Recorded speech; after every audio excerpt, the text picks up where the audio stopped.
જ્યાં સુધી એ બીજી બાજુ તમે પેટ્રોલની અંદર એથેનોલ 20% ઉમેરવાનો કાયદો લાવતા હોય અને દેશની અંદર પર્યાવરણ સુધારવાની વાત થતી હોય ત્યારે આ બીજી બાજુ એ વ્હીકલના નામે આ રીતે રાજકારણ હાલે છે અને બીજી બાજુ લાગતા વળગતા રાજકીય આગેવાનો ઇથેનોલની ફેક્ટરી વાળા પેટ્રોલની અંદર ઇથેનોલ નાખીને જે પોલ્યુશન વધારવામાં આવે છે એનાથી આ દેશનું પર્યાવરણ શુદ્ધ થશે કે બગડશે. એની સાથે સાથે વાહનોમાં પણ ઇથેનોલ નાખવાથી એન્જિનથી માંડીને પોલ્યુશન વધવાનું જ છે અને સાથે સાથે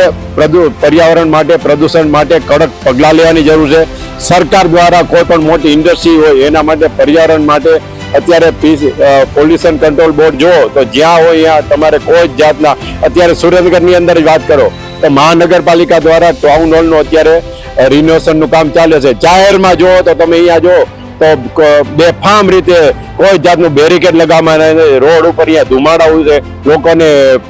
એટલું પ્રદૂષણ થઈ રહ્યું છે એના માટે પણ કોઈ કામગીરી નથી થતી. એક બાજુ મોટી મોટી વાતો થાય છે, ઈ વ્હીકલ વાપરવાથી પોલ્યુશન ઓછું થશે, બીજી બાજુ લાગતા વળગતા રાજકીય આગેવાનો જ પોતાની સગવડીઓ સિસ્ટમ આરે મેચ થઈ અને આ દેશની અંદર સૌથી મોટું પોલ્યુશન વધારતા હોય છે. તો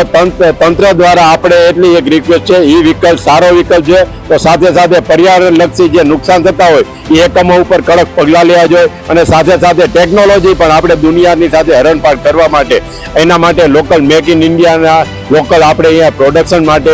પગલાં લેવા જોઈએ.